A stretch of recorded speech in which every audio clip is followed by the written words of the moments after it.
بسم اللہ الرحمن الرحیم۔ آج کے حالات حاضرہ پر فکر مند لوگ جو فکر دلاتے ہیں ان میں سے ایک حضرت یہ بھی ہے جو مولانا صاحب آج کی برائی پر اور آج کی پریشانی پر، آج کی مصیبت پر جو تبصرہ کر رہے ہیں یہ حقیقت ہے۔ اس کو دیکھیے اور سنیے اور صدقہ جاریہ سمجھ کر آگے پہنچائے تاکہ انسان کو پتہ چلے کہ ہماری زندگی کیا ہے، ہم کیا کرنے آئے تھے اور ہم کیا کر رہے ہیں۔ ہر ایک انسان اس کو دیکھے اور یہ ویڈیو کو پھیلائے تاکہ انسان کی آنکھ کھلے۔ کوئی جان کر کرتا ہے، کوئی انجان میں کرتا ہے۔ جو جان کر کرتا ہے تو وہ جلدی باز نہیں آتا ہے، جو انجان میں کرتا ہے وہ دیکھنے کے بعد اس کی آنکھیں کھل جاتی ہے تو وہ باز آ جاتا ہے۔ اس کے لیے یہ صدقہ جاریہ سمجھ کر اس ویڈیو کو دیکھیے اور آگے بھی شیئر کیجیے کہ حضرت مولانا صاحب آج کے حالات پر کیا بتا رہے ہیں اور اس کا جو گھر گھر میں پریشانی مصیبتیں ہیں اس کے بارے میں بتا رہے ہیں کہ یہ کیا ہے۔ بس بات ختم کرتے ہوئے وہ دو تین باتیں ضرور کہہ دی جائیں جن کے بغیر آج کے ہندوستان میں کسی بھی گفتگو میں چارہ ہی نہیں ہے کہ ہم بات ختم کر دیں، اور وہ یہ ہے کہ ہم مسلمان اپنے گھروں کو دیکھیں اور اپنے حالات کو دیکھیں۔ تین چار مصیبتیں ہیں جو سارے ملک میں ہر آبادی میں اب تو یہ کہنے لگا ہوں اس لیے کہ میں 6-7 سال سے ہندوستان کے کونے کونے میں جہاں بھی گیا ہوں، چھوٹے اور بڑے جلسے میں، چھوٹی یا بڑی آبادی میں، مسجدوں کے جلسوں میں یا مدرسوں کے جلسوں میں یا میدانوں میں، ہر جگہ میں نے عموماً تقریر کے دوران ہی یہ معلوم کیا یا الگ سے پوچھا ہے کہ یہاں کے حالات کیا ہیں۔ میں نے پوچھا ہے سودی قرضہ تو نہیں ہے آپ لوگوں کے یہاں؟ تو ابھی تک کوئی جگہ نہیں ملی جہاں پہ نہیں میں جواب مل گیا ہو۔ کشمیر سے لے کے کیرلا تک کی بات کر رہا ہوں، گجرات اور راجستھان سے لے کے تریپورہ اور آسام تک کی بات کر رہا ہوں، اور بیچ کے سارے علاقے اور ہمارے سارے اضلاع اور ان اضلاع کے چھوٹے بڑے گاؤں اور قصبے، سب جگہ کی بات میں کر رہا ہوں۔ اور اب تو میں یقین سے کہتا ہوں کہ مسلمانوں کی کوئی آبادی اس مصیبت سے خالی نہیں ہے کہ سودی قرضوں میں بندھے ہوئے ہیں، بندھے ہوئے ہیں۔ ایک حدیث سب کو معلوم ہے، اللہ کی لعنت ہے سود لینے والے پر بھی دینے والے پر بھی۔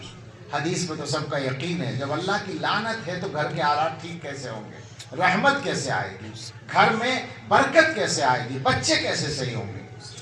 دوسری مصیبت، مجھے تفصیل کا موقع نہیں، دوسری مصیبت نشے کی ہے۔ پورے ملک میں یہ صورتحال ہے، کوئی جگہ بچی ہوئی نہیں ہے جہاں مسلمان اور ان کے بچے نشے میں مبتلا نہ ہوں۔ کشمیر کی بات بھی کر لیں آپ تو جا کر دیکھ لیں، اس وقت کشمیر والے سر پکڑے بیٹھے ہیں۔ کشمیر کے جو فکر مند لوگ ہیں وہ کتنے پریشان ہیں۔ وہاں کے نوجوانوں کو، لڑکوں اور لڑکیوں کو، اور صرف کشمیر میں نہیں پورے ملک میں یہی حال ہے۔ ایک جگہ سے میرے پاس ایک میسج آیا،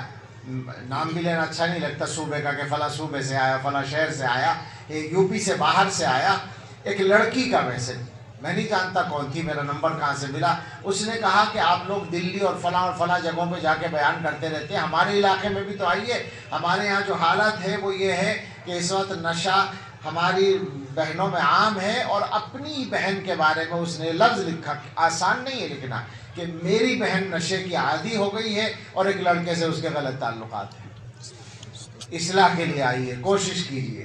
یہ صورتحال ایک جگہ کی نہیں ہے، تقریباً ہر جگہ، چونکہ نشے کے بعد تو آدمی کس برائی میں مبتلا ہو کہنا مشکل ہے،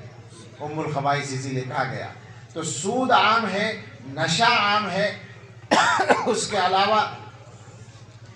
آج ہی دن میں کو بات اور کر رہا تھا، مجمع عام میں کہنا اچھا نہیں لگتا، لیکن اشارہ کیا ہوگا سراحتی بدکاری بہت زیادہ اس وقت بڑھ گئی ہے، اور آپ جانتے ہیں کہ اس کے عذابوں میں سے قحط بھی ہوتا ہے اور زلزلے بھی ہوتے ہیں، اللہ تعالیٰ کی رحمت سے دوری بھی ہوتی ہے، اور وہ بدکاری جو رضامندی سے ہے اس کا پتہ کم چلتا ہے نا،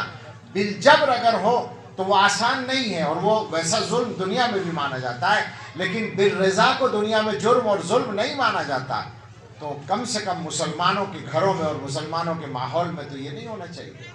اس سے پوری طرح اپنے آپ کو نکالنے کی ضرورت ہے، اور انہی سب چیزوں کا شاخسانہ ہے وہ جس کی طرف ابھی کسی نے اشارہ کیا تھا کہ بچیاں یا بچے ایمان سے پھر رہے ہیں، کیوں پھر رہے ہیں؟ وہ صرف ان خواہشات کی تکمیل کے چکر میں،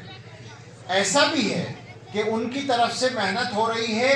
اسلام کے بارے میں شکوک پیدا کرنے کے لیے، تو وہ بھی ہو رہا ہے، الحاد بھی آ رہا ہے، الحاد بھی اپنی تیز رفتاری کے ساتھ اپنا سفر آگے بڑھا رہا ہے، لیکن یہ جو واقعات ہیں اسکولوں اور کالجوں میں بچوں کے بگاڑ کے، ان کا زیادہ تر تعلق انہی خواہشات کی تکمیل سے ہے، تو سب لوگ سنجیدہ ہو جائیں، خدا کے واسطے ہر آدمی اپنے اپنے گھر کو پکڑ لے۔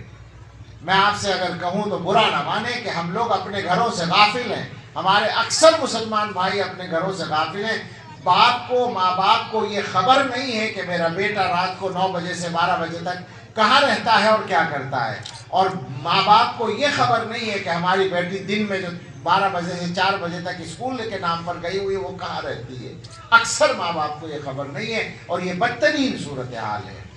ہمیں اس سے نکلنا ہے، اس کے علاوہ ہمارے پاس کوئی چارہ نہیں، ہم پورے طور پر ان مصیبتوں سے اپنے آپ کو نکالیں، سودی قرض ختم کریں، حلال پر اکتفا کریں، چاہے تنگی ترشی سے بسر کرنی پڑے، انشاءاللہ برکت بھی آئے گی، روزی مقدر کی مل کے رہے گی،